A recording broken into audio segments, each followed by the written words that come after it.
Hola, buenos días, ¿Qué tal? Buenos días. ¿cómo andan? Buen día, profe. Buen día.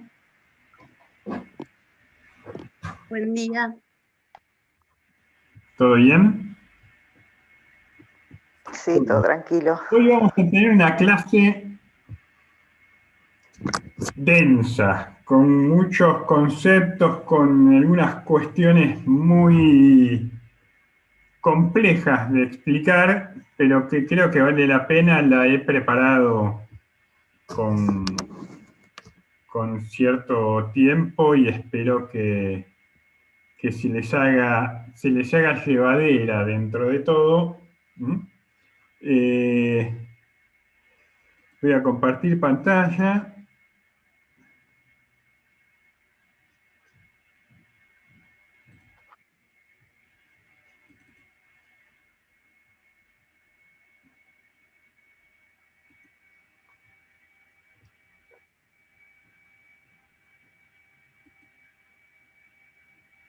Bueno, la clase pasada habíamos profundizado en el pensamiento de Marx, sobre todo a partir de la importancia que tenía el concepto de modo de producción como fundante de su concepción general de la sociedad, en su materialismo histórico. Siempre hay algún retrasado, me interrumpe. Ahí está. Me interrumpe la inspiración. Eh, la importancia que tenía el concepto de modo de producción en Marx para dar cuenta de lo particular del modo de producción capitalista, sobre todo qué es lo que a él le interesa, ¿no? Este, eh, Hablar sobre lo que él llama las cuestiones materiales, ¿no? Cuando Marx decía en su época de periodista que se vio obligado a opinar eh, sobre, sobre economía, ahí le picó el bichito y la curiosidad. De modo que él, tomando toda su tradición de joven hegeliano, este, y eh, y además una tradición del pensamiento socialista también, eh, va a construir su definición de modo de producción, sobre el cual va a definir las características principales del modo de producción capitalista respecto de,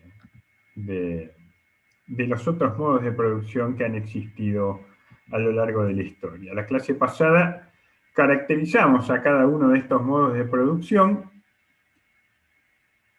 Los modos de producción, el modo de producción capitalista conforma la base de lo que él llama la superestructura jurídico y política de una sociedad, que es donde se va a dar de alguna manera, se van a dar las condiciones ideológicas de reproducción de la dominación de clase dentro de una sociedad. Esto lo vamos a ver, vamos a volver sobre esto al final de la clase, cuando hablemos de la ideología, del fetichismo de la mercancía, del concepto de alienación. Lo característico del modo de producción capitalista, en última instancia, es que las relaciones de producción están dadas por la propiedad privada de los medios de producción.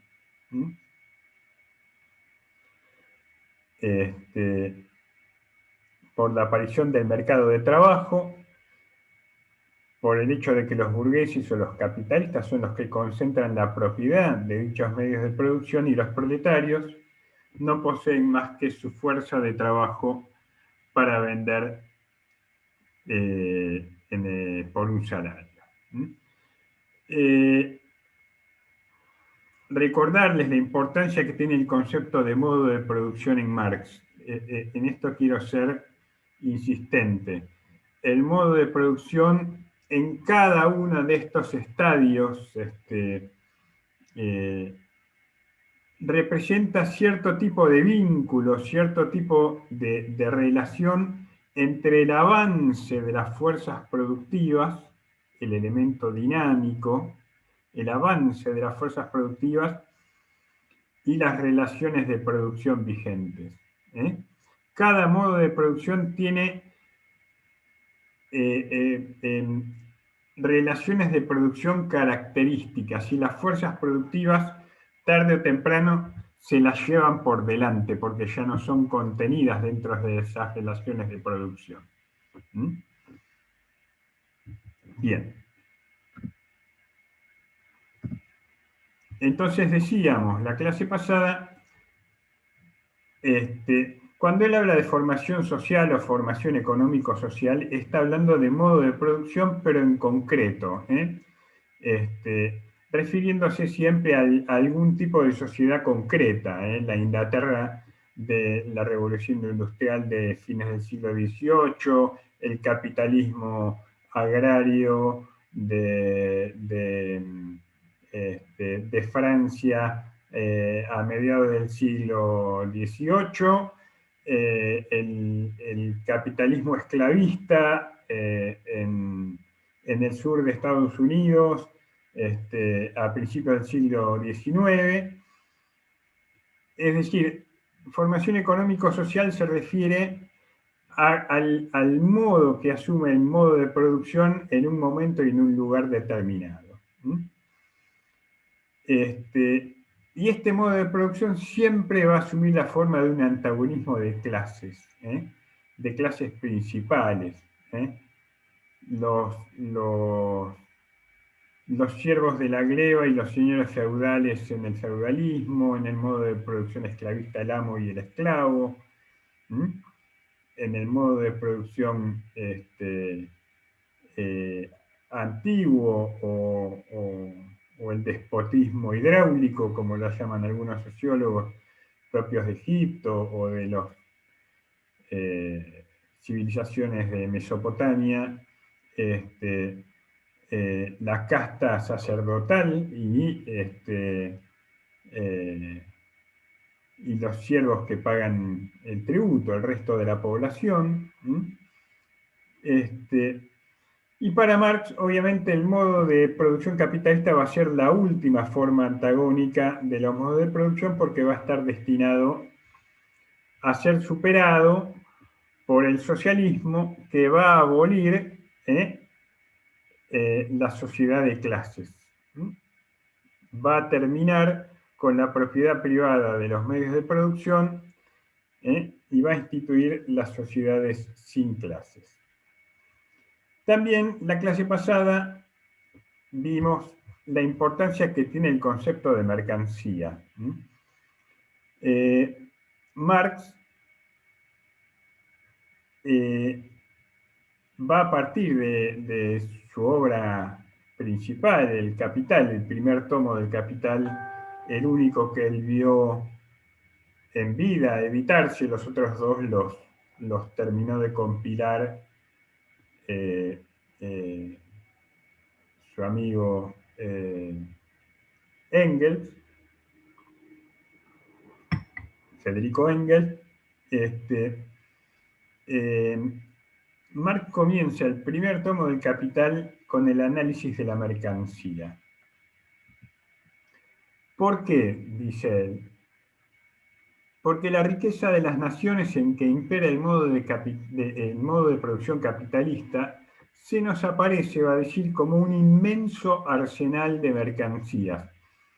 Y la mercancía como su forma más elemental. La mercancía es la forma elemental del capitalismo. Por eso, dice, nuestra investigación arranca del análisis de la mercancía. Y parte de dos premisas. Una es constatar la generalización de la producción de mercancías.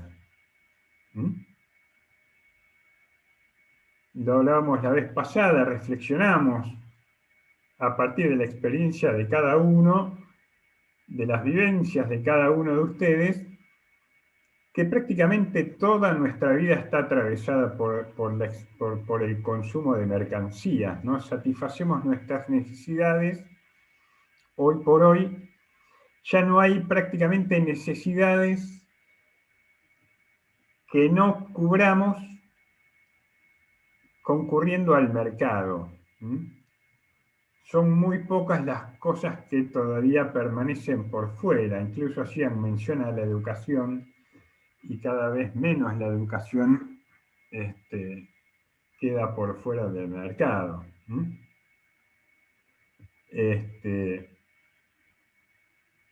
La religión, las creencias, incluso eso está atravesado por el mercado. Esto es patente, por ejemplo, en algunas confesiones tipo el pentecostalismo, que se han convertido en las iglesias pentecostales, se han convertido en grandes empresas multinacionales, ¿no?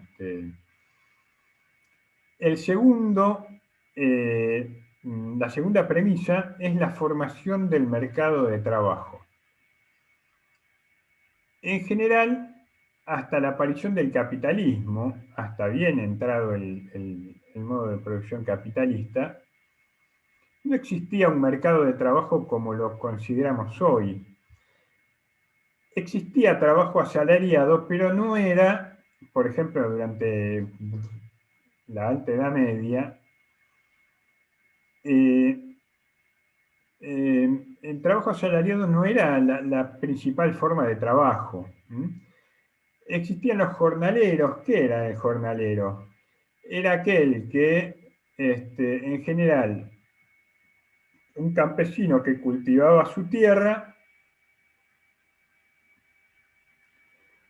y que en las temporadas en las que no tenía que labrar, entre cosecha y cosecha, digamos, cuando menguaba el trabajo en su campo, se brindaba como jornalero para trabajar en otras actividades, ¿no?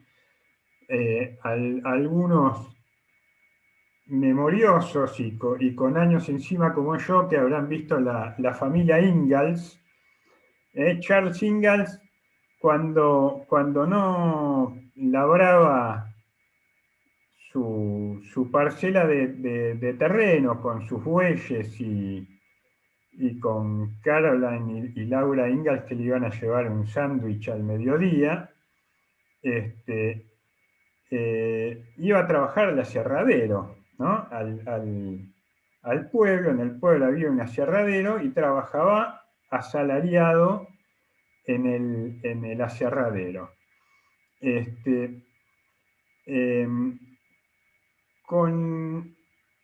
Con la difusión del capitalismo, estas cuestiones ambiguas se van perdiendo.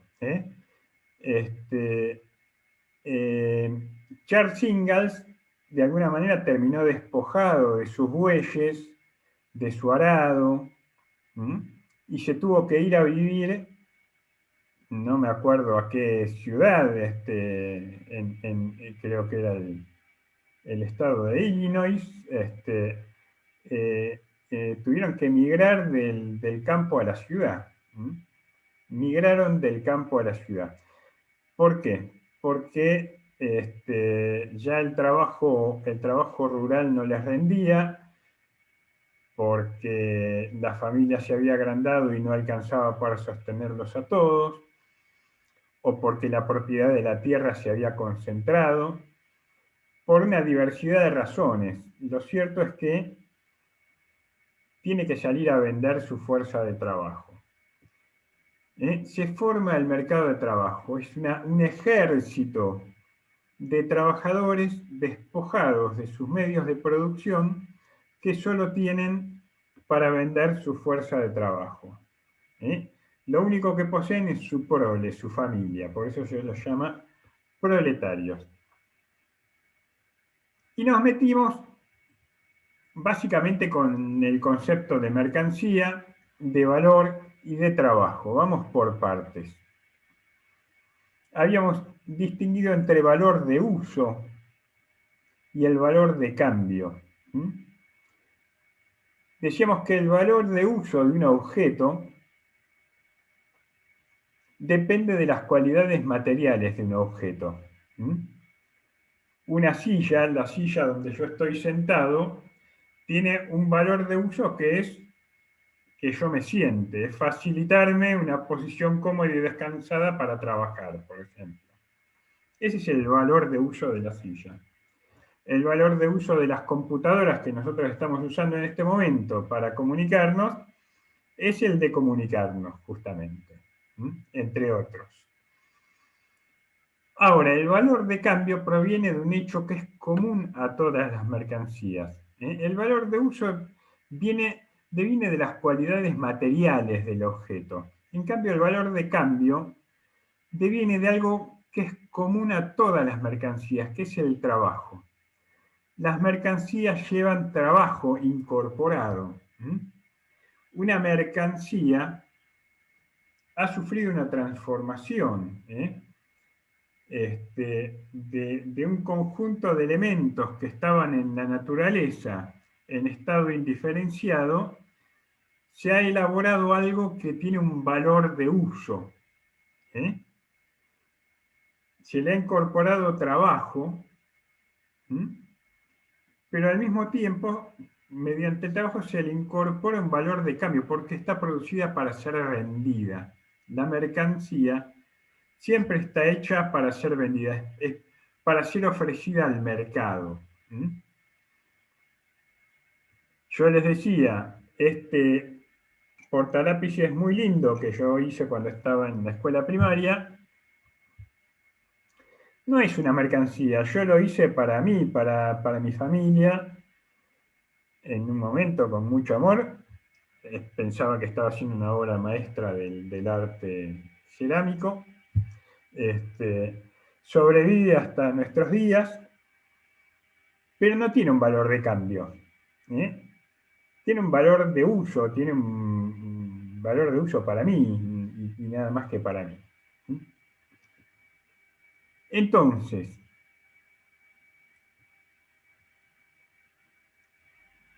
el valor de uso está producido por el trabajo concreto y está dado por la utilidad del objeto.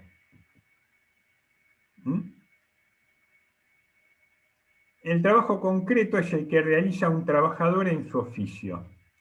Es el hecho de fabricar.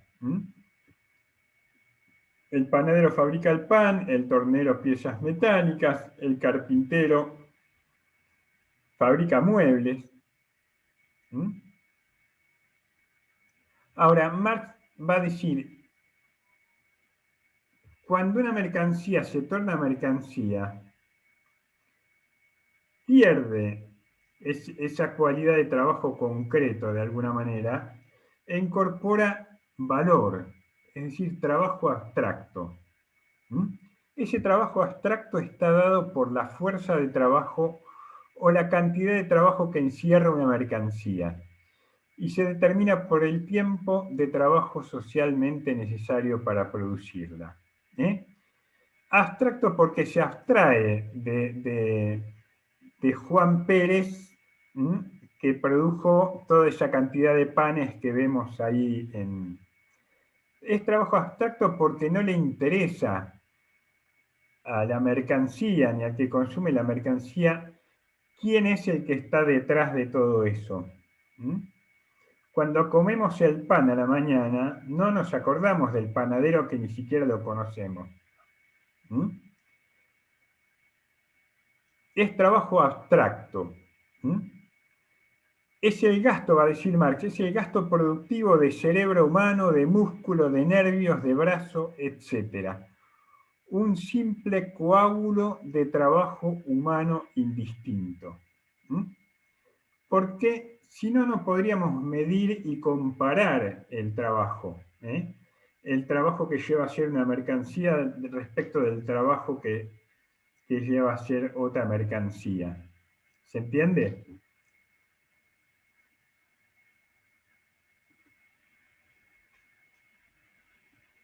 Entonces, Marx va a decir en el Capital que el valor de una mercancía está representado por el tiempo de trabajo. Esto lo decía Sebastián la clase pasada.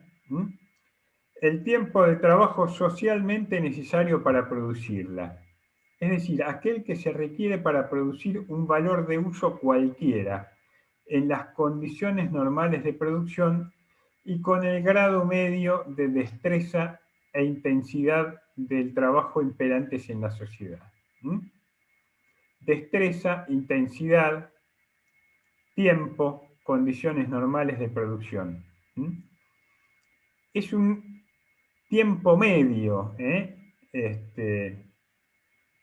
por eso la importancia del tiempo para calcular el trabajo, ¿no? Suponemos el tiempo a una idéntica destreza, identidad de la tarea, duración. Para producir mercancías, va a decir Marx, no basta con producir valores de uso, sino que es menester producir valores de uso para otros, valores de uso sociales. Es decir, se debe producir para el mercado.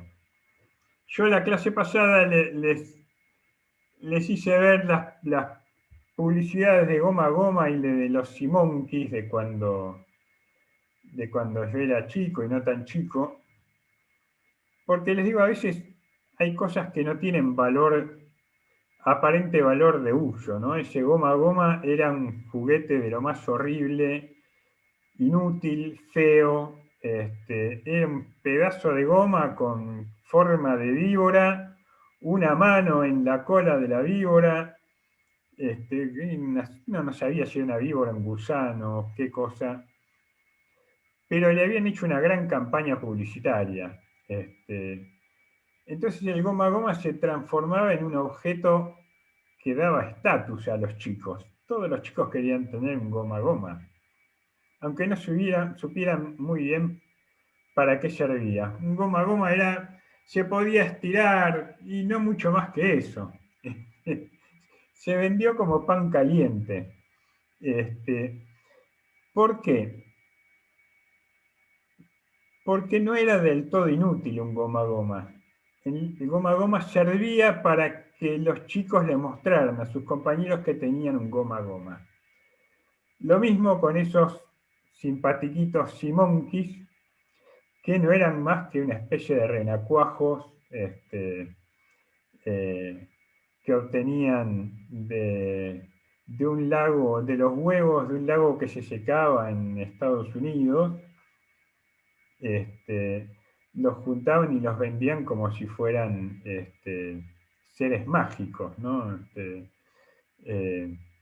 Incluso hubieron grandes estafas porque ni siquiera, en muchos casos, ni siquiera llegaban a hacer eso. Pero sirven para eso, sirven para generar capital simbólico, capital social entre los chicos. Ustedes saben que los niños hasta hace 50 años no eran objeto de marketing. El marketing infantil, a partir sobre todo de los 70, ha sido, los niños hoy son uno de los principales targets del marketing de las empresas. Porque además en su modo de vincularse y de desarrollarse, están comparándose siempre, ¿no? Unos con otros, y hay ciertos objetos transicionales que los ayudan a afirmarse en sus personalidades, ¿no? Hoy no es lo mismo tener, en cierto sector social, para los chicos tener un celular LG con Android que tener un iPhone, ¿no? El tener, aunque sea un iPhone 6, ¿no? Tener el iPhone es el sumum del prestigio y el reconocimiento de los pares. De modo que si se vende si se vende y se compra, tiene un valor de uso y tiene un valor de cambio, es decir, tiene una utilidad. Decíamos, no hay mercancía, toda mercancía tiene que tener un valor de uso y un valor de cambio. Si no tiene valor de uso, no va a tener valor de cambio. Incluso, por eso digo, si se vende, algún valor de uso tiene, aunque sea simbólico, no material. Para producir mercancías, dice, no basta con producir valores de uso, sino que es menester producir valores de uso para otros, valores de uso sociales. Es decir, debe producirse para el mercado. Ninguna mercancía puede ser portadora de valor si al mismo tiempo no se acredita como valor de uso. Vuelvo, mi hermoso lapicero de cerámica. ¿Se entiende hasta acá? Muy bien. Sí, profe. Profe, una pregunta. Cuando hablamos de la producción de valores de uso, de valores de cambio, bueno, digamos, de la producción más de la mercancía, cuando decíamos esto del goma a goma y esa cuestión. Estoy escuchando digamos muy bajo, Sebastián. Ahí. Si te puedes acercar al micrófono, tío. Sí, A ver. ahí se escucha mejor. ¿Me escucha mejor ahí? No te escucho bien. A ver. ¿Ahí me escucha mejor? Es un problema de volumen, A ver. No sé si está configurado muy bajito el micrófono. Yo lo escucho bien, pero... Sí, nosotros Sí, se lo escucha bien. ¿Qué tal si me escribís por el chat del... Escribime la consulta, Sebastián, por favor.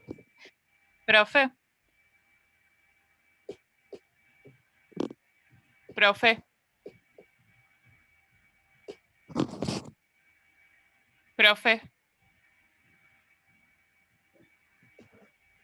Evidentemente tiene un problema porque no escucha el profe, ¿viste? Sí.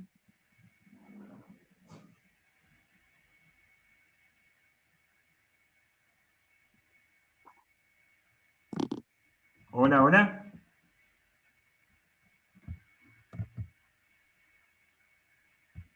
Profe, nosotros lo escuchamos bien, ¿eh? El problema es... esperen un segundo.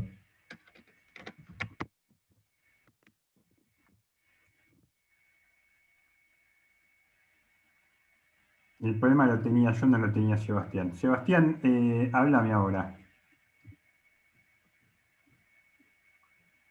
A ver ahora. Ahora sí, ¿Escuchan? ahora sí. Era el problema de mis auriculares, no era un problema. Yo, a veces pasa con la señal de que Telecentro es muy porquería, entonces ni le pregunté. Pero estaba mal configurado mi auricular. Bien.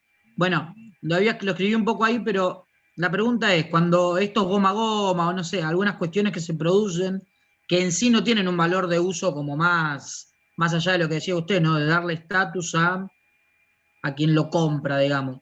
Es como crear una necesidad. Ya, es como que Sí, claro, el mercado... las necesidades se construyen socialmente, se van creando. Claro.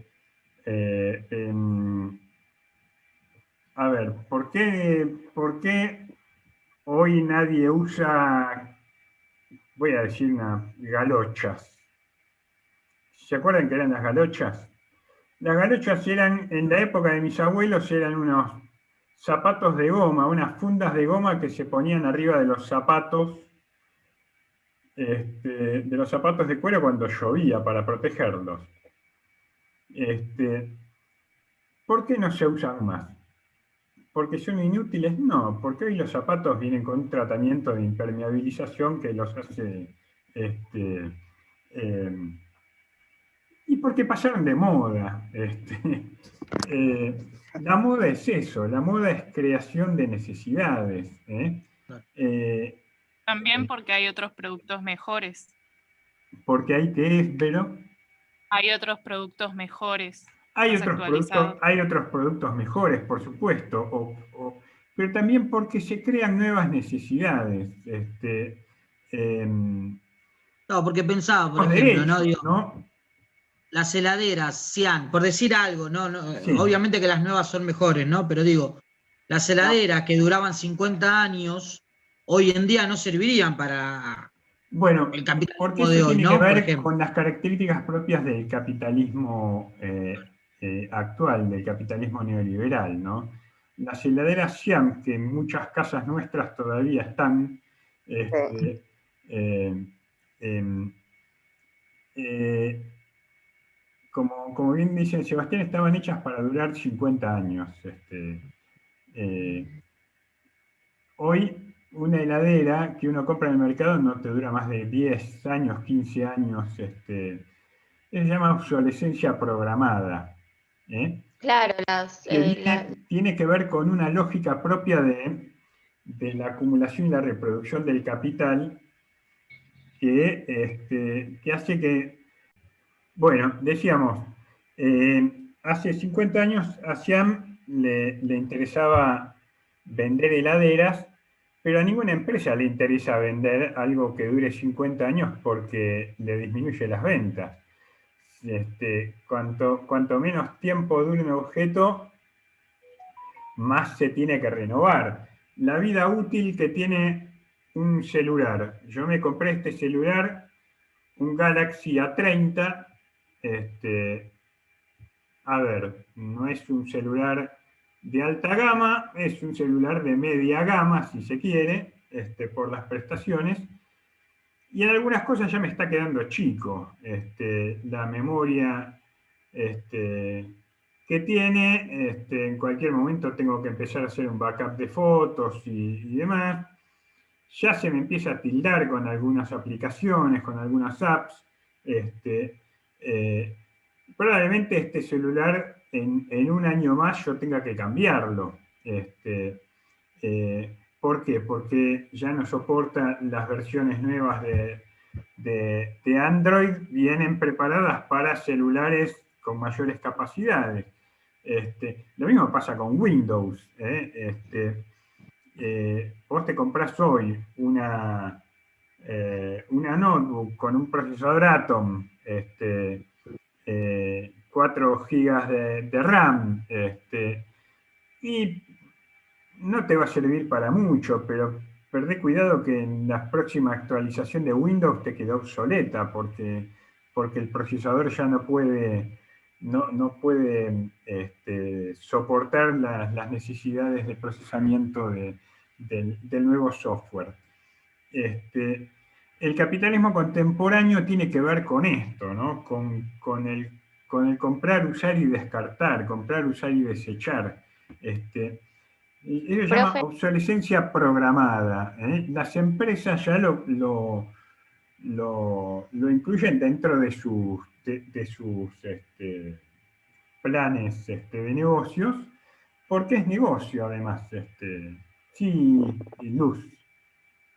No, con esto que dice de lo que básicamente se rompe en un cierto periodo de años, para que le vuelvan a comprar, hay un ejemplo muy claro que está relacionado con las medias de nylon, que el fabricante, digamos, las hicieron tan, pero tan buenas, que hasta en la publicidad, que está muy buena, después se las voy a pasar al grupo, se utilizaron para llevar dos autos, digamos, entre sí, como si fuesen una especie de soga, Sí. y las medias no se rompían de tan buena calidad que eran. Ah, Entonces, después se dieron cuenta de que de esta manera las mujeres iban a comprar una sola vez, claro. no iban a comprar más, porque eran muy buenas. Entonces, lo que hicieron fue, digamos, volver a crear todo desde el principio, pero disminuyendo la calidad del producto. Y Exacto. ahora las usas una noche y ya se rompieron. Es un muy buen ejemplo. Es un muy buen ejemplo. Las cosas antes se hacían para durar. Nosotros vemos todavía hoy circular algunos automóviles viejos de la década del 70, del 80, un Ford Falcon, un Renault 12, un Renault Citroën. 4. Eran autos que duraban una vida. Todavía hoy yo tengo vecinos que son jubilados que se compraron el auto hace 50 años y siguen teniendo el mismo auto hace 50 años. El primer auto que se compraron. Sí, alguien quería decir algo.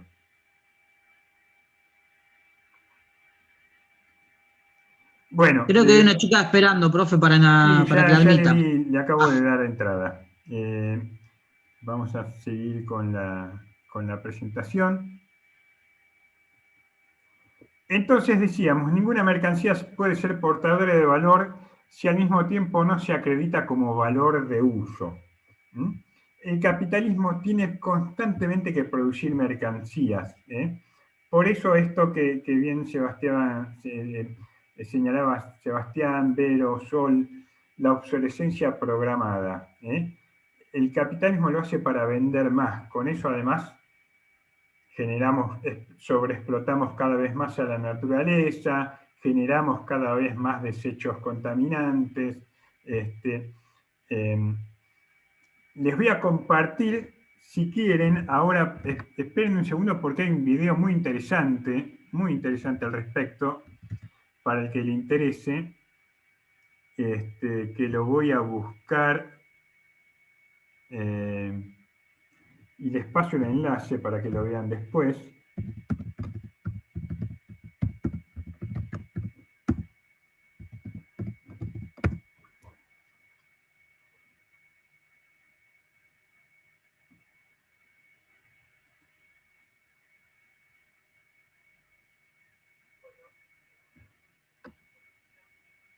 No, yo no quería que aparezca esto.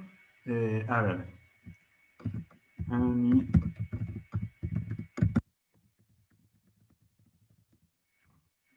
Historia de las cosas en español.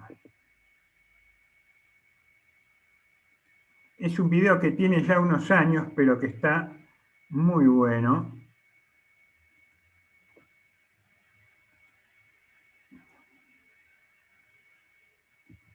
¿Por qué me apareció esto?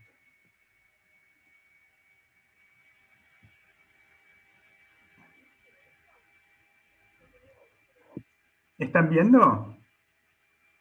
Sí. Bueno. El video dura 20 minutos, nos va a llevar mucho tiempo verlo. Yo les copio la URL y se las paso por el... ¿Dónde tengo el chat?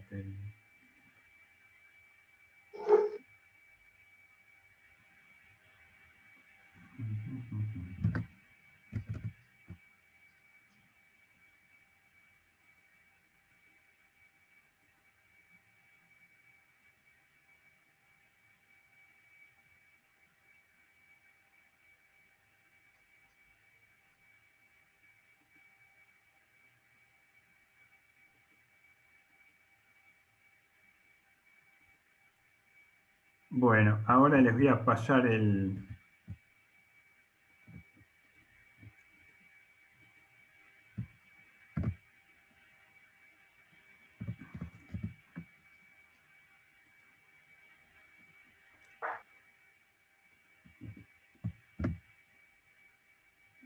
Si quieren para copiar, esta es la dirección que está copiada en la diapositiva. Ahora la voy a ampliar para que lo vean. El video se llama La historia de las cosas, de Annie Leonard. Es una profesora, investigadora norteamericana.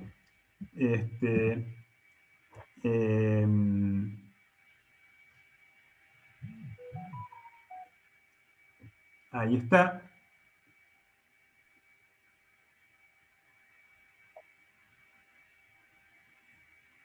Y trata sobre esto, sobre la obsolescencia programada, sobre cómo el capitalismo actual nos ha llevado a generar residuos contaminantes como nunca antes en la historia, sobre explotar los recursos naturales,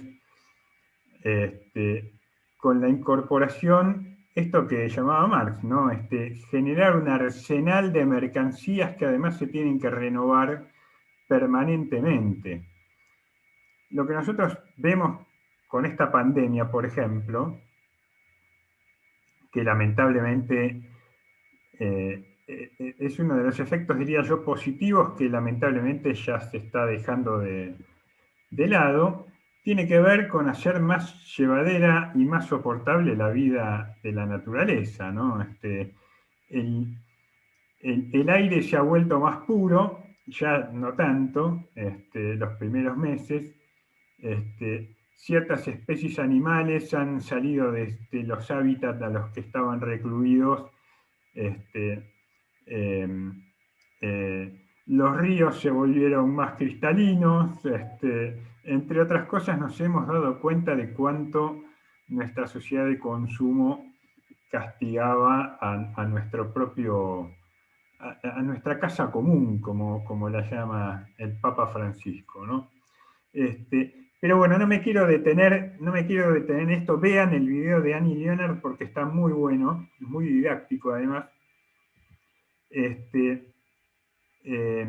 voy a seguir con lo que estamos viendo. Entonces, digamos, el valor, hablábamos del valor de una mercancía, el valor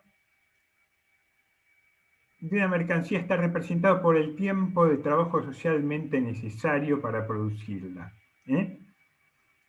El valor o valor de cambio de una mercancía está dada por el trabajo.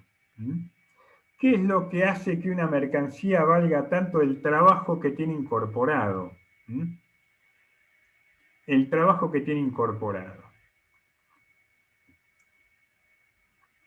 Entre todas las mercancías, va a decir, acá hay algo que es esencial que comprendamos.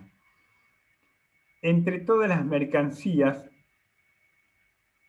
hay una que es especial, dado que de su consumo, es decir, de su valor de uso, brota el valor. Es el trabajo.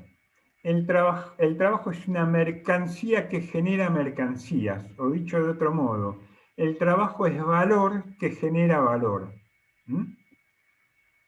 Es valor que se traslada del trabajador a la mercancía. ¿Se entiende? Profe, Sí. ¿un trabajador termina siendo una mercancía? Por supuesto.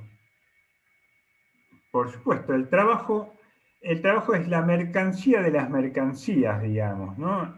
Es la única mercancía que puede generar valor. Es la única mercancía que puede generar mercancías. ¿Y por qué es una mercancía el trabajo? Ahora vamos a ver. En tanto mercancía, el trabajo tiene un valor de uso. Como vimos hace un rato, en función de la utilidad de su trabajo concreto. El sastre produce trajes, el albañil construye casas, el tornero crea piezas metálicas, etc. El panadero hace el pan.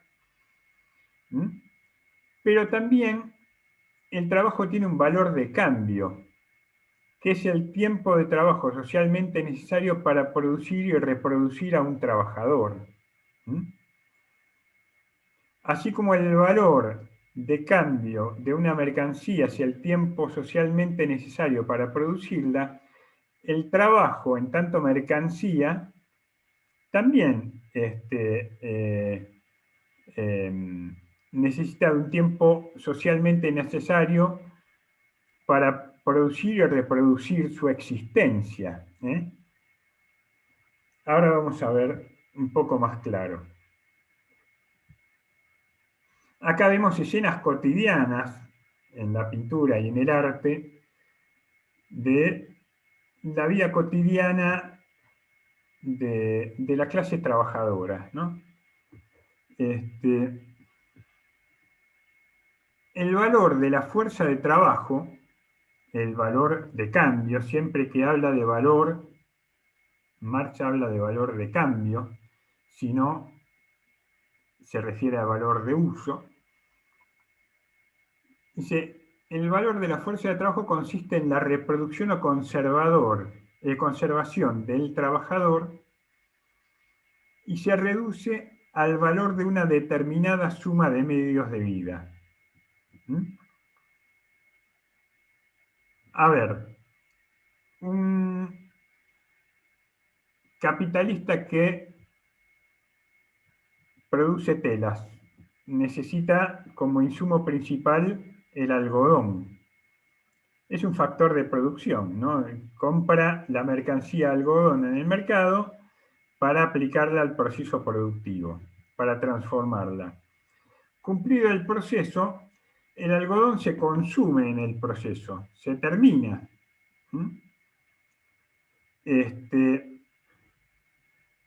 Cumplido el proceso productivo, el trabajador no se muere, no deja de existir como trabajador. Tiene que reproducirse, tiene que reproducir su fuerza de trabajo para volver al día siguiente a la fábrica a trabajar. Tiene que alimentarse, tiene que vestirse, tiene que procrear, es decir, tiene que generar a su vez más trabajadores. Tiene que despejar su cabeza, tiene que recrearse, tiene que participar de la vida social de su barrio. Es decir, a eso se refiere con la producción y reproducción,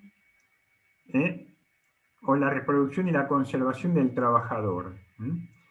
El valor de la fuerza de trabajo o tiempo socialmente necesario consiste en la reproducción o conservación del trabajador y se reduce al valor de una determinada suma de medios de vida. Casa, comida, vestimenta y a lo mejor un poquito más. Cambia, por tanto, al cambiar el valor de estos, es decir, al aumentar o disminuir el tiempo de trabajo necesario para su producción. Va a decir Marx, el valor también es variable en función de un elemento histórico moral o cultural, las costumbres y hábitos de consumo en cada región, los elementos disponibles, etcétera, etcétera. El ejemplo que pone él es que, por ejemplo, la clase trabajadora en Gran Bretaña toma cerveza, y la clase trabajadora en Francia toma vino. Entonces ese componente en la reproducción de la vida de los trabajadores tiene diferente impacto según el valor de la cerveza o el valor del vino. En Argentina consumimos café, pero también consumimos mate. Las clases trabajadoras en general desayunan con mate, o con mate cocido, o porque es más barato que el café. Quiero decir, esos componentes a la hora de calcular esa suma de medios de vida también cambian respecto del contexto, del lugar, de la región. Resumiendo,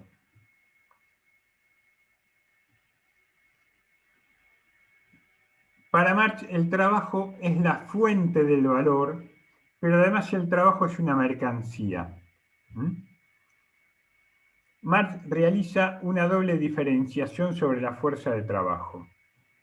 En primer lugar, en tanto valor a la hora de ser contratado en el mercado y como valor de uso al momento de ser incorporado al proceso de producción. Está claro esta distinción, ¿no? El valor de la fuerza de trabajo,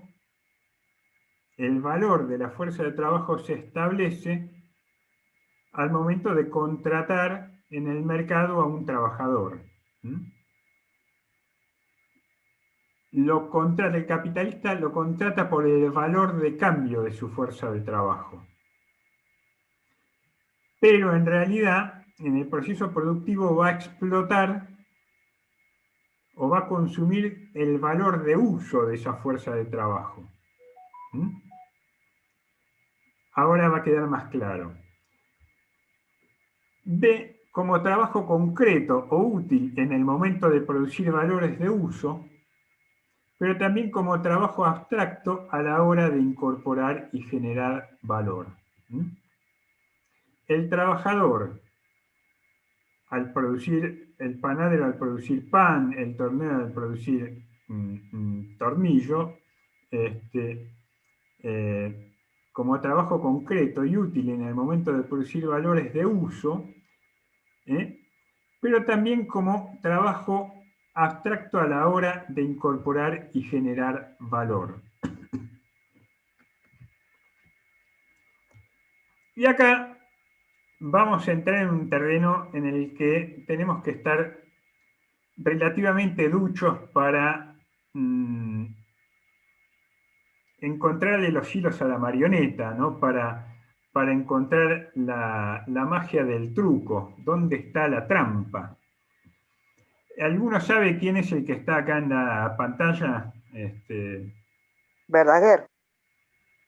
¿Cómo? ¿No es Verdaguer? René Lavand. Ah, Lavand. René Lavand, vemos que tiene unas cartas acá en la mano, fue un famoso prestidigitador, un mago, porque atrapaba con sus trucos, tenía una sola mano, había perdido de chico en un accidente una mano, y encima tenía esa cualidad. Los trucos los hacía con una mano sola y con la lengua. Tenía una verba, armaba unas historias, unos relatos cuando iba... René Lavand te atrapaba con el relato, ¿no? Y al mismo tiempo te distraía. Te atrapaba y te distraía, ¿no? Que ese es el secreto de la magia, ¿no? Del ilusionismo. Que no es más que hacerte creer una ilusión, hacerte creer algo que no es. Este video se llama La belleza de lo simple. Dura 6 minutos, yo probablemente lo voy a cortar un poco antes. Esperen que voy a compartir el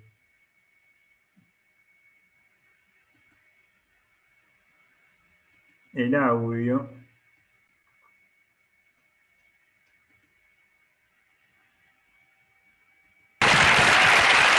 Muchas gracias. Muy amables. Este juego encarna toda una filosofía. Me acompaña, son 3 migas que tienen más de 40 años conmigo, ¿sí? Largos, y todavía siguen creciendo. Fíjese. Es la filosofía de lo simple, la belleza de lo simple, no de la simpleza, eso es otra cosa. Hay una diferencia abismal entre lo simple y la simpleza. Son 3 migas y un pocillo. Eso es todo. Pero siempre les cuento cosas. Era yo joven, viajé del interior a Buenos Aires y fui a visitar unas tías mías. Una de ellas impulsivamente fue al departamento de al lado y me trajo un niño de mirada perdida, me acuerdo. Nunca lo voy a olvidar. 11 años. Y me conminó mi tía, me dijo, hacer un juego. Yo jugaba con un pañuelo rojo en aquella época, me acuerdo, y le digo, mira, aquí tengo un pañuelo colorado, ¿ves? Hago así y desaparece. Yo nunca olvidaré la expresión de ese niño, de ilusión, de asombro, de dicha. Claro, ese chico había mirado mi juego con los ojos del alma. Ese niño era ciego. Les pido que miren este juego con los ojos del alma. Van a gozar más y mejor de la ilusión. 3 migas y un pocillo, eso es todo. La belleza de lo simple. 1. 2 y 3. Ni una más, ni una menos. No hay nada más obnubilante que la verdad. 1, 2, y esta otra al bolsillo. Y siempre tengo 3 migas. No me pregunte por qué. Es la belleza de lo simple, no de la simpleza. Aquí va. 1, 2, y esta otra al bolsillo. Y siempre tengo 3 migas. ¿No tiene la belleza de lo simple? 1, 2, y esta otra al bolsillo. Puedo cambiar el ritmo si quiero, sí. 1, 2, y esta otra al bolsillo. Es lo mismo, da igual. 1, 2, y esta otra al bolsillo. Y siempre tengo 3, y puedo estar así 24 horas seguidas. Pero voy a estar 4 horas nomás, para no resultar aburrido. Y siempre tengo 3 migas. Mire, señora cámara implacable. ¿Dónde está? Que venga aquí. Ahí está. 1, 2, y esta otra al bolsillo. Mejor lentamente. Es mi estilo de trabajo. Y siempre tengo 3. ¿No es increíble? Porque si yo hiciera así, por ejemplo, 1, 2 y 3, y tengo 3, bueno, está bien. Pero si yo hago 1, 2, y esta para allá, por ejemplo, es irritante. Es irritante. ¿Cierto? ¿Qué digo irritante? Es histerizante. Claro, porque es 1, 2 y esta para allá. ¿Qué digo histerizante? Es humillante. Humillante. Bueno, el video sigue, pero nosotros tenemos que seguir con nuestra clase. Esperen que vuelvo a la pantalla que nos convoca. Ahí está.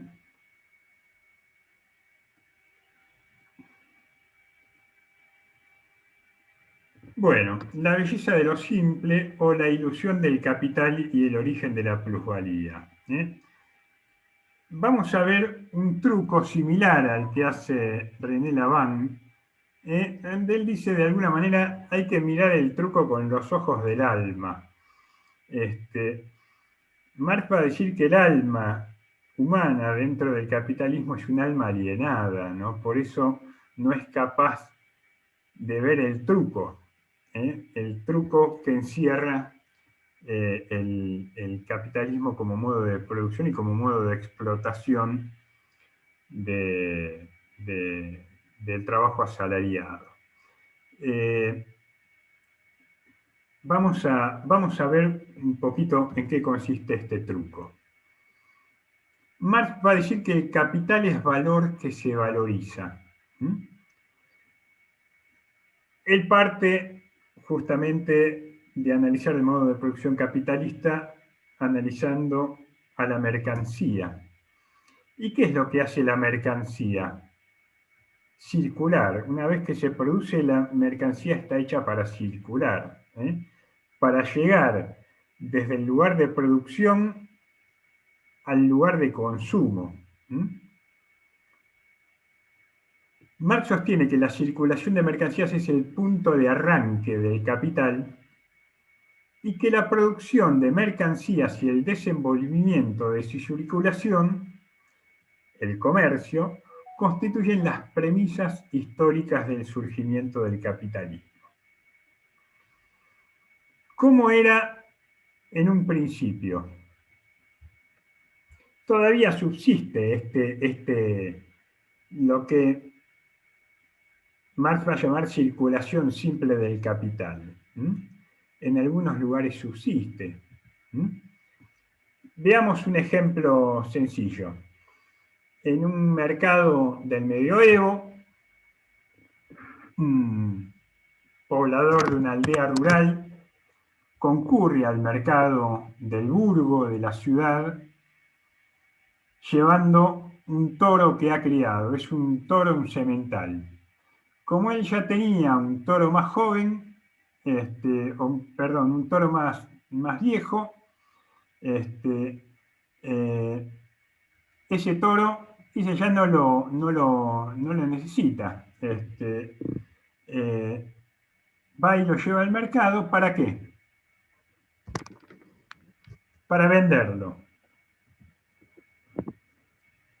Va al mercado entonces y lo vende, lo cambia por dinero, cambia ese toro por un valor equivalente en dinero. ¿Cómo se calcula el valor del toro?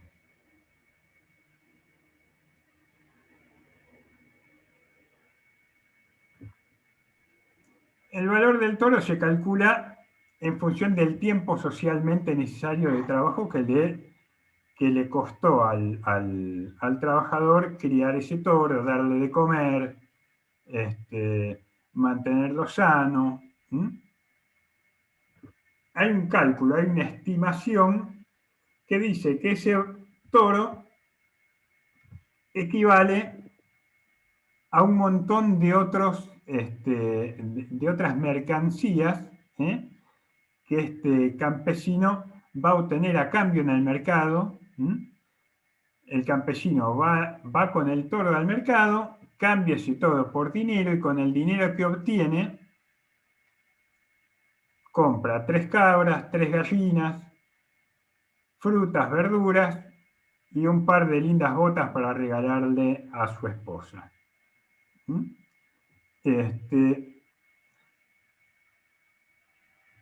Hay una equivalencia porque acumulados los tiempos socialmente necesarios para producir las cabras, las gallinas, las bananas, las manzanas y las botas, es equivalente al tiempo socialmente necesario para producir un toro. Digamos que fue al mercado con un valor de 10, un toro que valía 10, obtuvo un valor de 10 en dinero y con ese dinero compró otras mercancías por el mismo valor de 10 pesos. Acá no hay truco, acá no hay miguita que desaparece, ni miguita que vuelve a aparecer. Voy con 10 pesos, voy con un valor de 10 pesos al mercado, lo cambio por dinero, lo vuelvo a cambiar por otras mercancías y me vuelvo a mi casa. Con 10 pesos. Con el valor de 10 pesos en mercancías. Nada se pierde, todo se transforma, no hay truco, no hay magia. ¿Me siguen hasta acá? Sí, sí. Perfecto. ¿Cuál es el beneficio para el campesino que concurrió al mercado?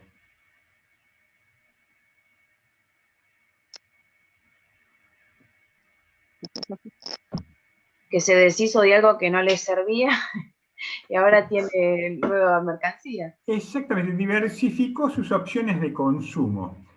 Probablemente, no es que no le servía, probablemente le servía, pero le servía más las cabras, las botas, era un toro que por ahí ya no necesitaba, o que estaba viejo, o que...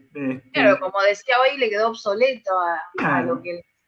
Y además, porque un campesino que produce ganado vacuno, no come solo, no vive solo de carne, tiene que diversificar sus opciones de consumo. No produce cabras, no produce gallinas, no produce frutas, no produce artesanías, las tiene que salir a buscar al mercado. Pero acá es todo transparente, está todo a la vista. Yo voy con un toro o con una mercancía al mercado del pueblo, del Burgos, a la feria, encuentro quien me compre el toro, y me da en dinero lo que el toro vale, 10 pesos. Y con ese dinero yo compro por el mismo valor otros elementos, otras mercancías que satisfacen mis necesidades. Diversifiqué mis opciones de consumo. Hasta acá, todo claro. Ahora, va a decir, la cosa se complica cuando aparece el capital, porque supone otro modo de circulación y de acumulación. Aparece la acumulación acá, en la circulación ampliada. Es otra forma de circulación que resulta de invertir los términos de la circulación simple. En lugar de iniciarse con una venta, la venta del toro, la venta de una mercancía, se inicia con una compra. Y en lugar de terminar con una compra, termina con una venta. Vamos a ver. Yo concurro al mercado con dinero. Pongámosle con un valor de 20 unidades de valor, 20 pesos, pongámosle.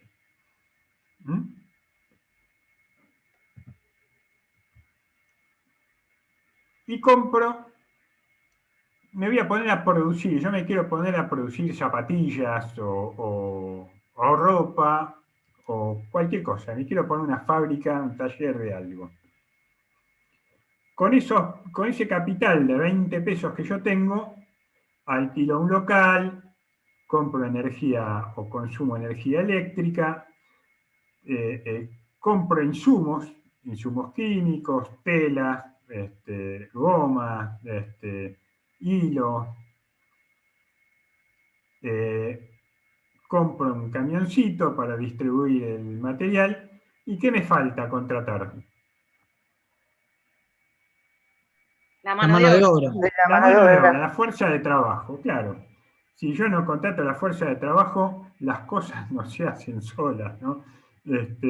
Las cosas no se hacen solas, claro. Voy a contratar mano de obra. Voy a contratar mano de obra por el valor de cambio que tienen en el mercado de trabajo. ¿Estamos bien? Hasta ahí me siguen. Sí, sí. Bien, al final del proceso, yo voy a producir mis zapatillas. Supongamos que me puse una fábrica de zapatillas y voy a obtener dinero. Si la diapositiva anterior era mercancía, dinero, mercancía, ahora es dinero, mercancía y dinero prima. ¿Por qué dinero prima? Porque ya hay una ganancia. Porque acá hay un incremental, no lo vamos a llamar ganancia todavía. Pero hay un incremental de 5 pesos. Claro, en el anterior, ¿cuál era el beneficio que obtenía el campesino? Siempre había 20 pesos. Pero por el mismo diversificar valor. sus opciones de consumo. Acá, pero diversificaba sus opciones de consumo por el mismo valor. ¿Se entiende? Acá aparece algo que no existía antes. Aparece D', estos 5 unidades de valor que antes no estaban. ¿Cuál es el misterio? ¿De dónde aparece esto? Vamos a ver. Marx lo que hace es separar estos 3 momentos en 2 momentos. El momento de la compra, yo capitalista, tengo un capital, tengo un dinero, compro o alquilo un local, energía, insumos, transporte, contrato trabajadores, por el mismo valor del dinero que yo tengo. Pongo a producir mercancías, vendo esas mercancías y obtengo un plus. un D', un dinero que es superior al dinero con el que yo empecé el ciclo. Es decir, que en el momento mercancía, dinero prima, se produjo un incremental. En este momento se produjo un nuevo valor. Hay un nuevo valor. ¿De dónde sale ese valor?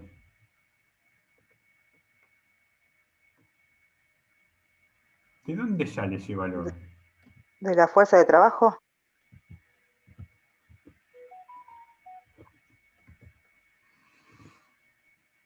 Sale de la fuerza de trabajo.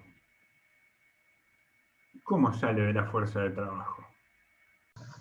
Vieron que cuando ustedes están mirando una película en un canal de aire o en un canal de cable, siempre cuando el asesino está por asesinar a la víctima, viene la tanda publicitaria. La propaganda. La propaganda, bueno, acá pasa lo mismo, íbamos a develar el misterio y se ha cortado.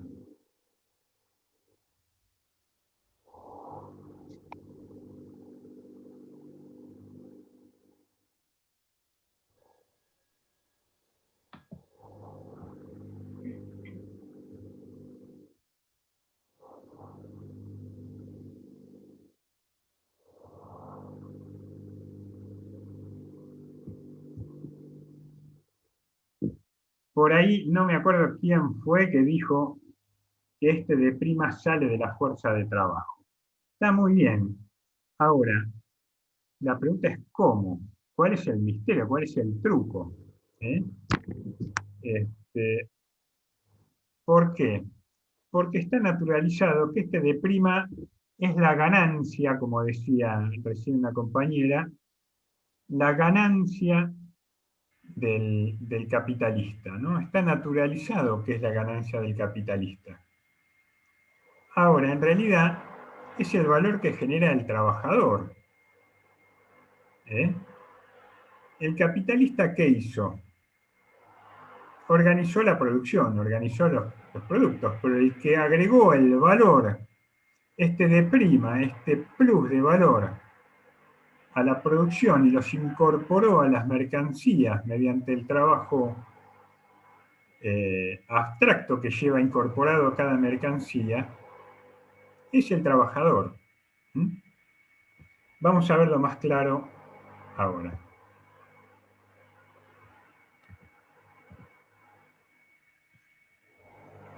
Veamos.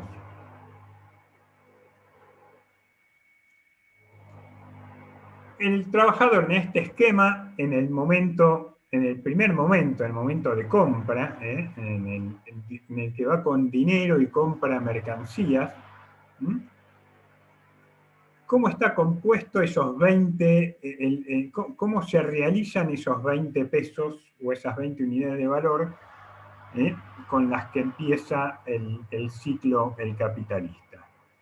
Podemos decir que una unidad de valor corresponde a la amortización de equipos y utensilios, 5 unidades de valor a las materias primas que incorpora, 2 se le van en el alquiler del local y en servicios, 2 pesos tienen que ver con la dirección del proceso y el gerenciamiento, es decir, lo que vale el trabajo del director de la empresa, o del dueño, o los directores, ya está incorporado en este valor. Esto da un subtotal de 10 unidades de valor, a lo que se le agrega el valor de la fuerza de trabajo, que son otros 10 pesos, da un total de 20 pesos. Veamos el detalle. Se le incorpora el valor de la fuerza de trabajo, es el valor de mercado, el valor de cambio de la fuerza de trabajo. Es por lo cual contrata el capitalista al trabajador. Y es el valor, en todo caso, que tiene esa fuerza de trabajo para reproducirse, para producir y reproducir su propia existencia material. Ahora veamos la segunda fase, la fase de venta.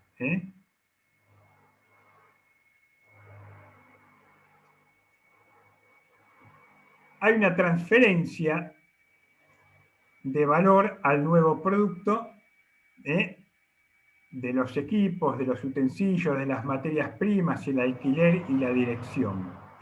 Estos 10 pesos que están en el momento de la compra se trasladan al producto, se trasladan por entero al producto.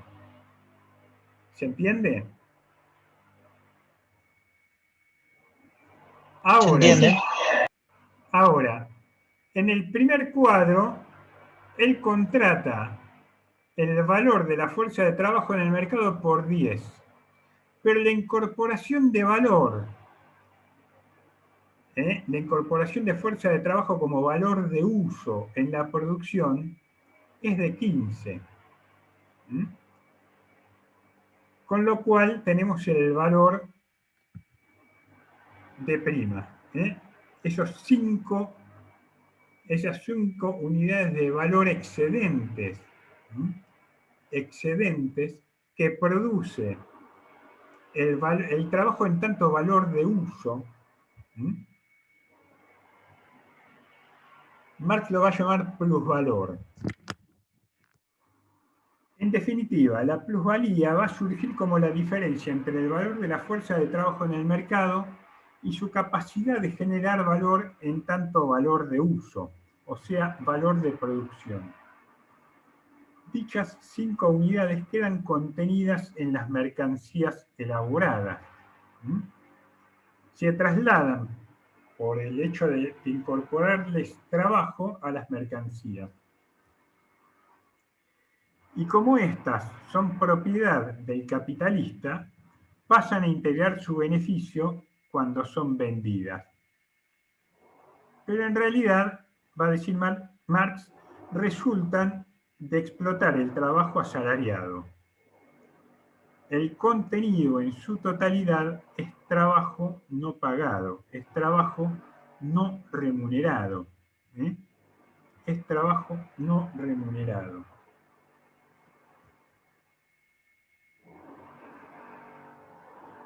Les voy a mostrar un videíto breve de una clase de José Pablo Feynman. Esperen que no tienen audio.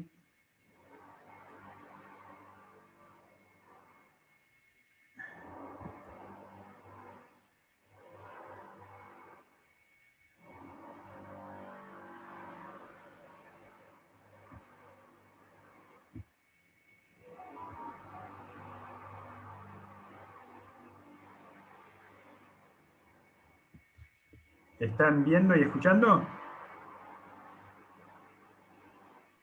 No se escucha, profe. No. ¿No se escucha? No. Yo soy la única que no veo. Yo tampoco veo. Vamos. No veo ni el audio ni el video.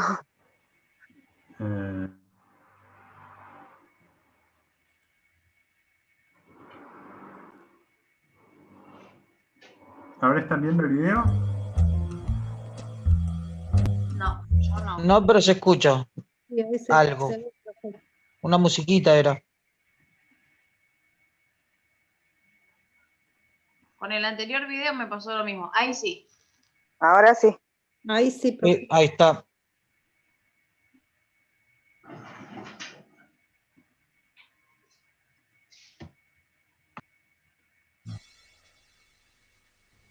Tenemos que hablar del concepto de la plusvalía en Marx. El concepto de plusvalía es central en el pensamiento de Marx, así que habría que tratarlo detenida y cuidadosamente. Para eso, entonces, voy a tener que apoyarme más de lo habitual en mis notas. el primer capítulo del Capital, del tomo primero, que es el único que se publica en vida de Marx, comienza con el análisis de la mercancía. Marx encuentra, prestemos bien atención a esto, Marx encuentra dos aspectos en la mercancía: el valor de uso y el valor de cambio. Por ejemplo, este sillón tan extraño que tengo aquí, tiene un valor de uso, y es cuando yo decido usarlo. Decido usarlo para mí. Entonces, si lo uso para mí, me siento, y lo que tiene el valor de uso es que en la medida que usamos las cosas se gastan. Y en la medida que se gastan, no tienen ya ningún valor, solo sirven para usarlas. Este es el aspecto que tienen las mercancías como valor de uso, sirven para ser usadas.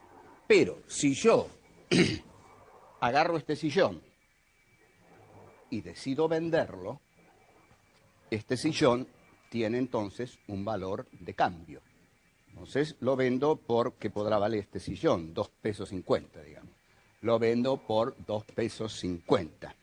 Porque en realidad, desde que estoy haciendo esto, me siento en este sillón y se me ha cuadriculado la sentadera, digamos.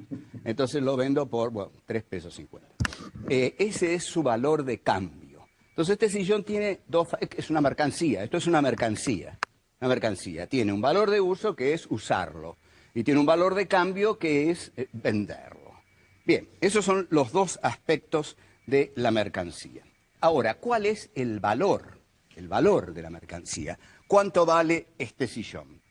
Bueno, este sillón vale tanto como el tiempo de trabajo socialmente necesario para construirlo. Entonces,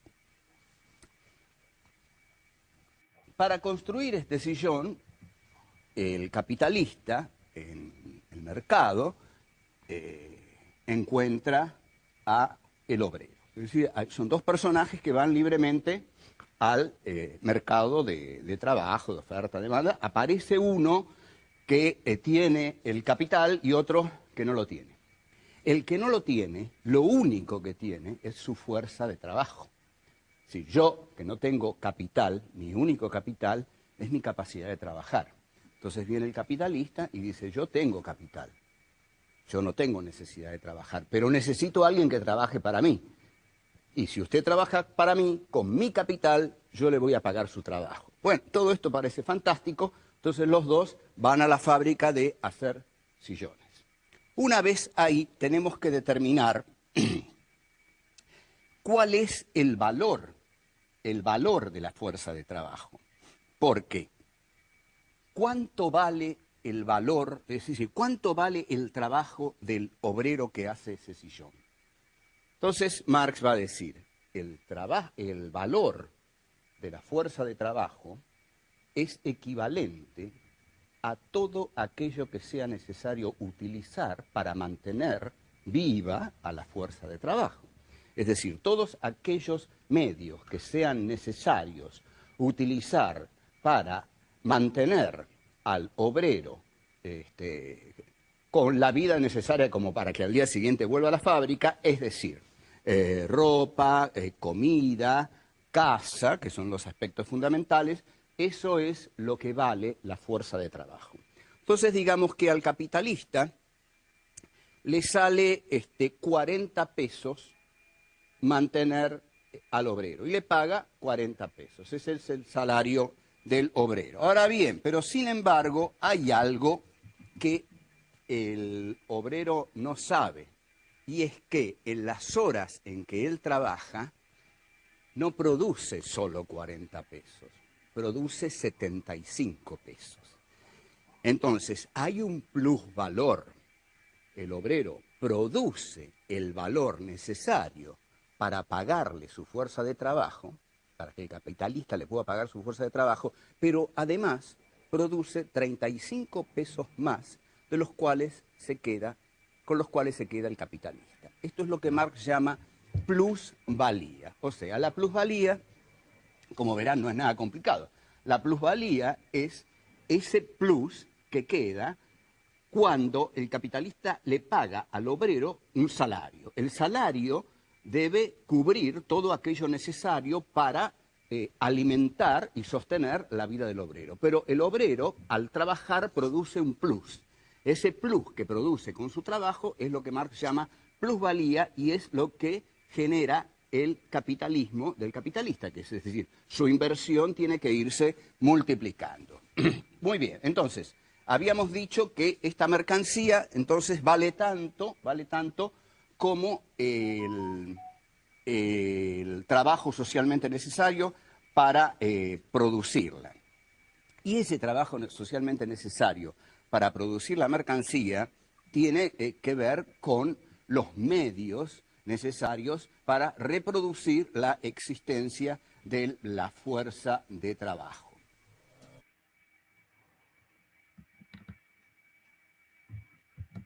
Bueno, como verán, José Pablo Feynman tiene muchos más años de docencia que yo y puede explicar en mucho menos tiempo esto que yo les vengo tratando de explicar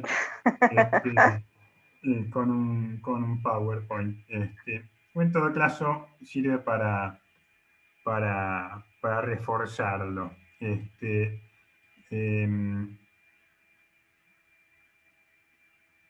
Vamos a volver.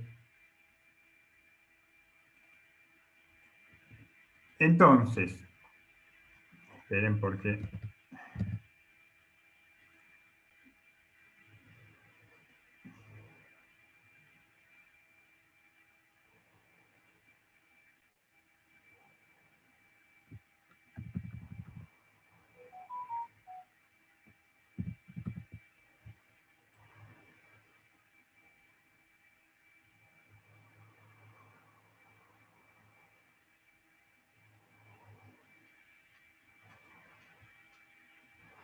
Estábamos aquí.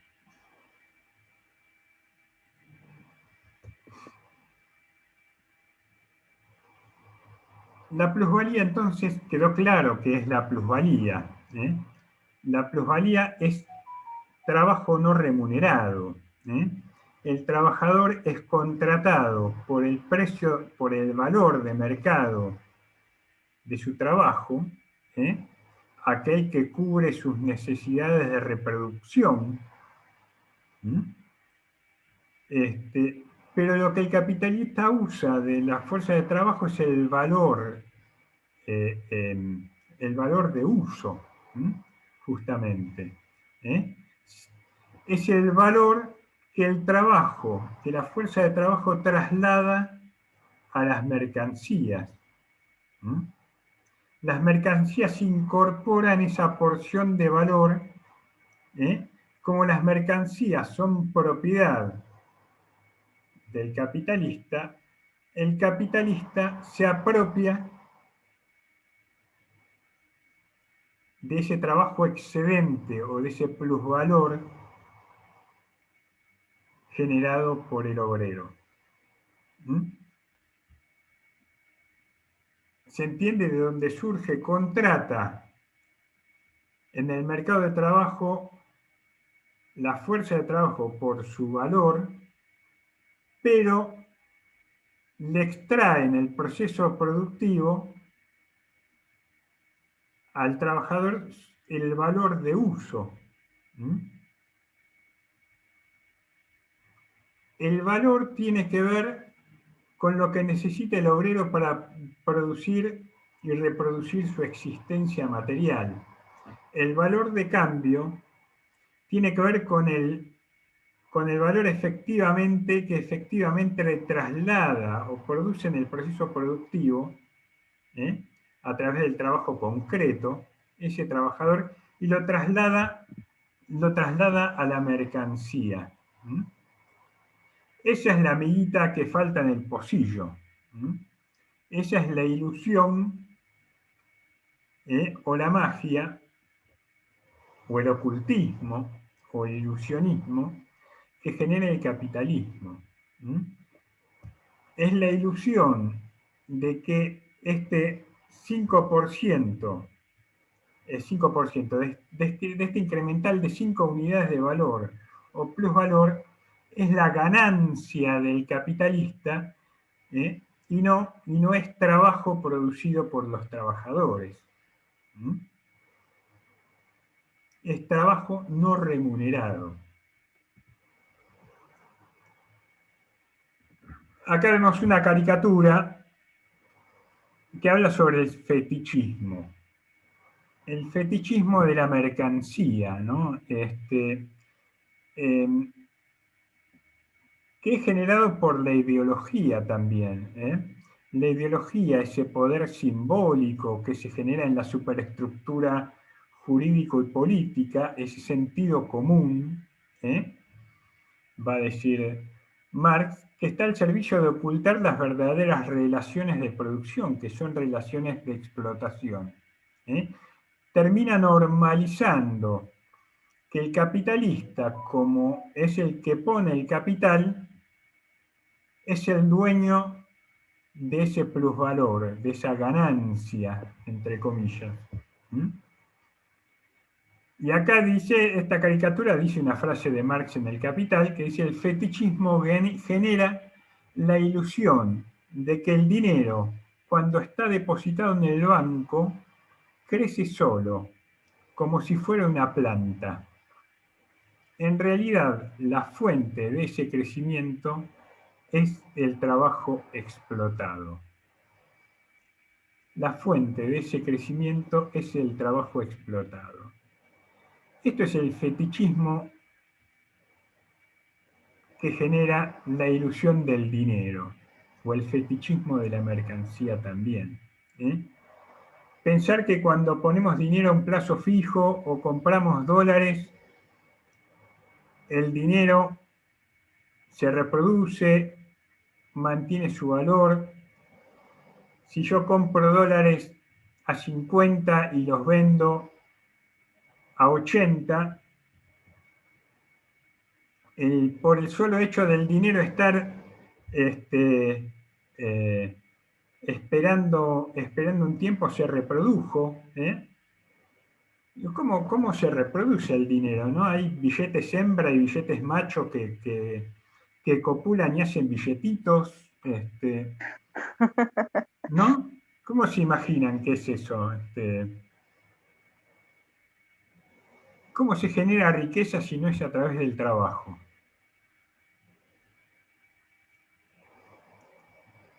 Siempre detrás de toda gran ganancia hay una gran expoliación. Cuando, sin ir más lejos, hoy por hoy, si ustedes leen los diarios o ven los noticieros, el gran debate económico en estos días que está en la agenda es cuál debería ser el precio del dólar. ¿Cuál debería ser el precio del dólar?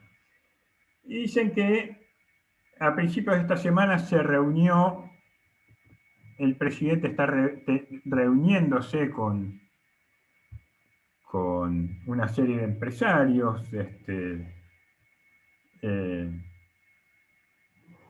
a mi gusto, una excesiva vocación de diálogo.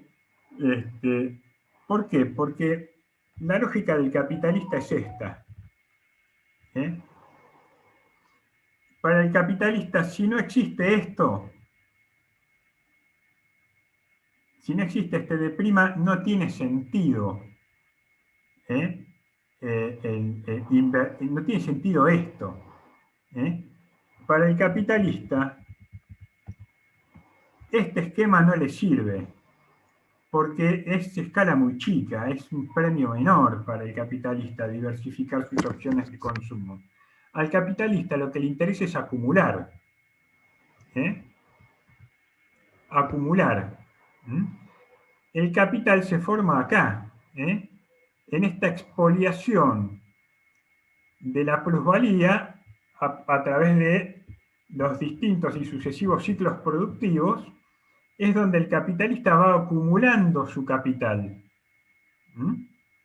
Donde va acumulando su capital.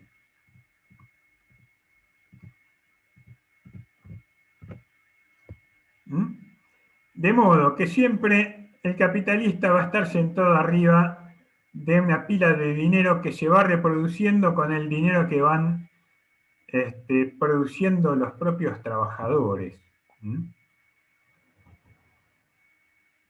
Cuando hoy se debate el precio del valor del dólar, se está debatiendo cuál va a ser la transferencia de riqueza que van a hacer las clases trabajadoras a las clases empresarias, sobre todo al sector exportador. Al sector exportador.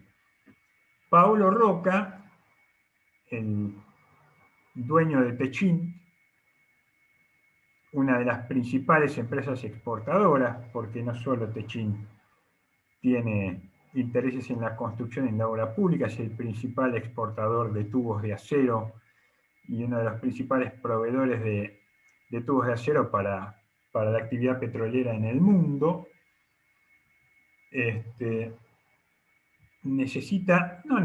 Quiere. A ver, con un dólar como está, con un dólar oficial como está hoy, Techint tiene muy buenas ganancias. El dólar, no sé ahora cuánto estará, el dólar oficial debe estar 85 pesos. Quieren un dólar oficial a 120, 130, un dólar oficial cercano a lo que está el dólar blue. Ahora eso implica una transferencia de recursos fenomenal. ¿Por qué? Porque lo que hace es aumentar el valor de cambio de las mercancías que produjo mediante ¿qué? Mediante esa diferencia. Devalúa el valor del salario. ¿Se entiende? Con un dólar más alto aumenta su margen de ganancia. El fetichismo es que, a ver, para el capitalismo, haciendo eso, Paolo Rocca es un vivo bárbaro. Si obtiene una ganancia extraordinaria por el tipo de cambio, es un vivo bárbaro. Lo que no se da cuenta el trabajador de Techint es que lo está haciendo a expensas de su salario.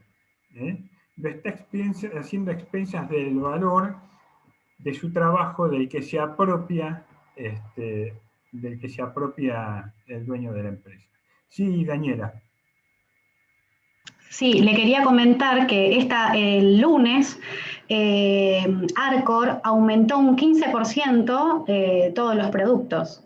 O sea, también son formadores de precio, ¿no? Y ahí es donde se devalúa el salario, o sea, el salario del trabajador. Tal cual, tal cual. A ver, hay distintas maneras encubiertas, digamos, por las cuales se produce esta apropiación de valor. Tanto dentro del proceso productivo como fuera. Marx lo que hace es desentrañar o descubrir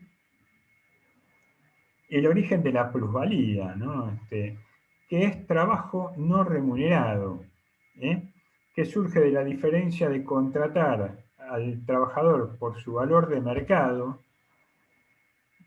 pero consumir el valor de uso de la fuerza de trabajo de ese trabajador que genera un plusvalor. Es decir, le paga el valor de mercado siempre va a ser inferior al valor de uso de esa fuerza de trabajo, al valor que se traslada a la mercancía. Marx siempre decía, todo sistema capitalista, en toda economía capitalista nunca va a haber pleno empleo. ¿Por qué? Las sociedades que más tienden al pleno empleo son aquellas que tienen salarios más altos. Cuyos trabajadores tienen salarios más altos. En toda economía, dice Marx, en toda economía capitalista, siempre va a haber un ejército, lo que él llama un ejército industrial de reservas. ¿Qué es un ejército industrial de reserva? Es una masa de desocupados que buscan trabajo. De modo que siempre haya un trabajador dispuesto a trabajar por menos valor, por un salario menor del que tiene el obrero que está ocupado en este momento. Siempre haya alguien dispuesto a trabajar por un salario menor. La desocupación en general tiene ese efecto. Cuando hay una gran desocupación, al mismo tiempo hay una depreciación de los salarios. Por eso es importante también la legislación laboral que proteja la fuente de trabajo. Porque proteger la fuente de trabajo es proteger el salario también. Es proteger el empleo.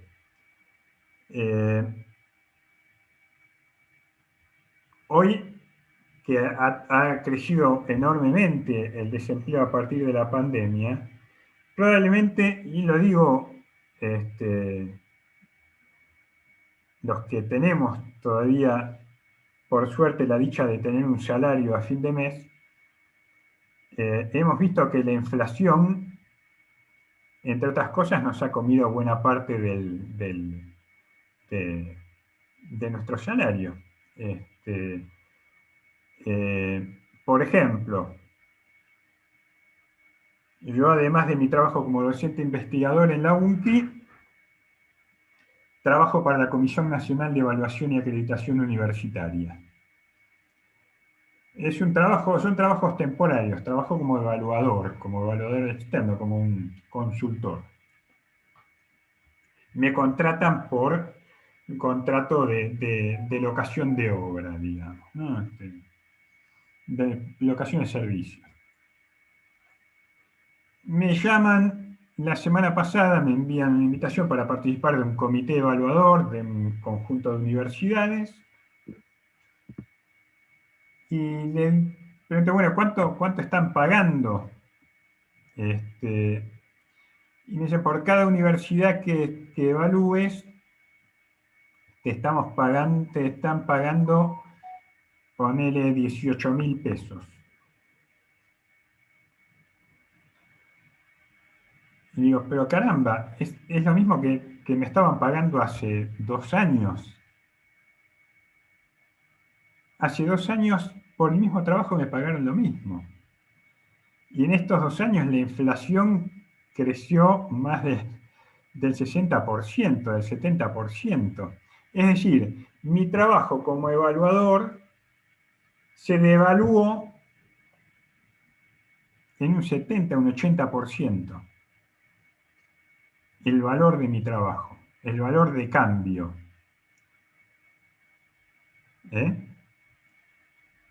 Ahora, ¿por qué pagan eso?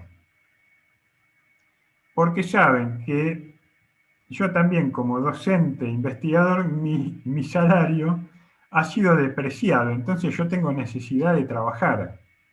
Sea como sea, a mí esos 18.000 pesos, que hoy tendrían que ser el doble, igual me vienen bien, porque tengo que pagar el alquiler, porque tengo que llegar a fin de mes, porque voy a trabajar por ese dinero.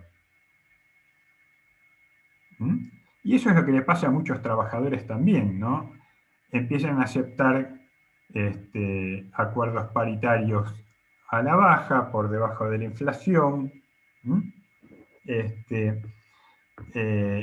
decir, el desempleo, el ejército industrial de reserva, siempre va a tender a depreciar o a mantener los salarios en el mínimo necesario para reproducir las condiciones materiales de existencia de los trabajadores. Aquellos que tengan o que hayan tenido, ya por ahí lo han tenido que hacer, analizar la película Germinal, van a entender lo que les estoy diciendo, ¿no? En la película Germinal, cuando empiezan a protestar los trabajadores, a organizarse para que mejoren las condiciones de trabajo, para que mejoren los salarios y demás, los dueños de la mina, ¿con qué amenazan? ¿Hay alguien que haya visto la película Germinal? Sí, profe, dice que querían contratar a otros trabajadores. Traer trabajadores de Bélgica, los mineros belgas. A los mineros belgas, por el tipo de cambio que había y porque les convenía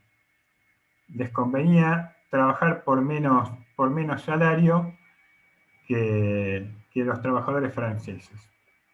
Entonces, uno de los grandes conflictos se produce por eso, ¿no? Porque los dueños de la mina reemplazan a los trabajadores franceses que se estaban muriendo de hambre por trabajadores belgas que se estaban muriendo de hambre, pero que tienen una tolerancia mayor al hambre, digamos.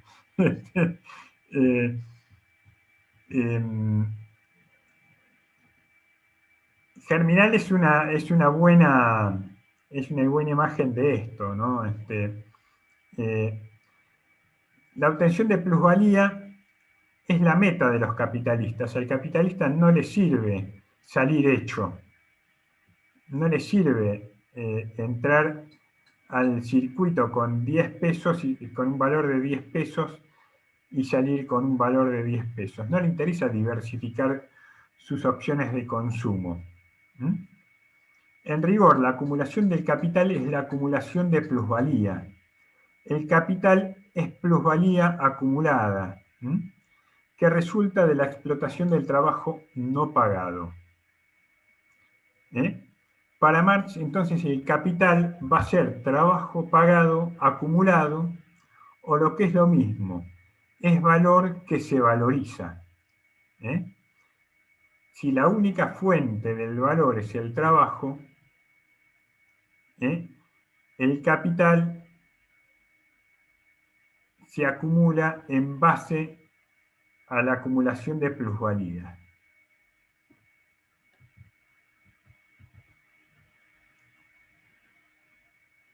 ¿Quedó claro? ¿Alguna pregunta?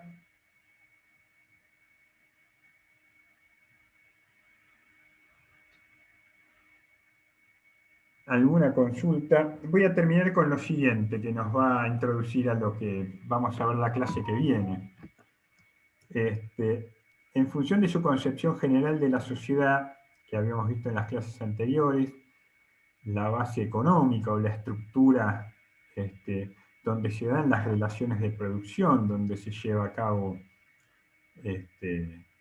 la reproducción material de la existencia, a partir del modo de producción y la manera en que se vinculan las fuerzas productivas y las relaciones de producción, se hiergue sobre eso una superestructura jurídico-política destinada a garantizar la reproducción del modo de producción, la reproducción de esas relaciones de producción, a sostenerlas, perpetuarlas en el tiempo. En el Manifiesto Comunista, en el 48 y desde ahí hacia adelante, Marx repite una y otra vez que la historia humana resulta de un proceso de lucha entre sectores sociales enfrentados. Cada modo de producción tiene sus propios antagonismos de clase.